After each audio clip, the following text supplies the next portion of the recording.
Complaint వచ్చింది day before yesterday from the district agricultural officer of Rangareddy district regarding siphoning of funds by the agriculture extension officer of Kondurgu మండల్లో. So దాంట్లో రైతు బీమా and Rythu Bandhu రెండు స్కీమ్స్లో ఈ this concerned officer ఏం చేశారంటే ఫేక్ ఐడెంటిటీస్ క్రియేట్ చేసి స్పెషల్లీ రైతు బీమాలో కొన్ని లివింగ్ పర్సన్స్, కొన్ని already who have passed away some people, expire అయిపోయిన కొందరు,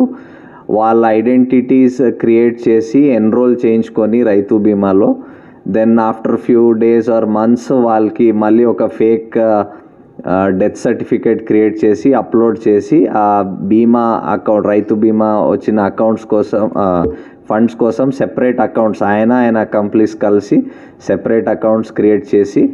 ఆ అకౌంట్స్కి డబ్బులు డైవర్ట్ చేసేసి దానికి సైఫన్ ఆఫ్ చేయడం జరిగింది. సిమిలర్లీ రైతు బంధు స్కీమ్లో కూడా ఈ ధరణి నుంచి వచ్చిన డేటా చూసుకొని ఎవరెవరు క్లెయిమ్ చేయటం లేదు, మేబీ ఎన్ఆర్ఐస్ ఉండొచ్చు, కొందరు బయట వాళ్ళు అంటే నార్మల్గా కూడా క్లెయిమ్ చేయకున్న వాళ్ళు ఉన్నారు, వాళ్ళది ఐడెంటిటీస్ వాడేసి హీ హాజ్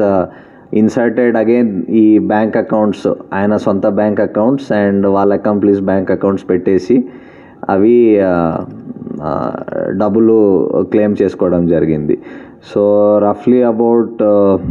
రైతు బీమాలో అబౌట్ 20 పీపుల్ది చేశారు, 20 పర్సన్స్ది బీమా అంటే ఇన్సూరెన్స్ క్లెయిమ్ చేశారు. అండ్ రైతు బంధులో ఒక 130 ఈ అకౌంట్స్ 130 మెంబర్స్ది రైతు బంధు స్కీమ్లో క్లెయిమ్ చేశారు. సో దీంట్లో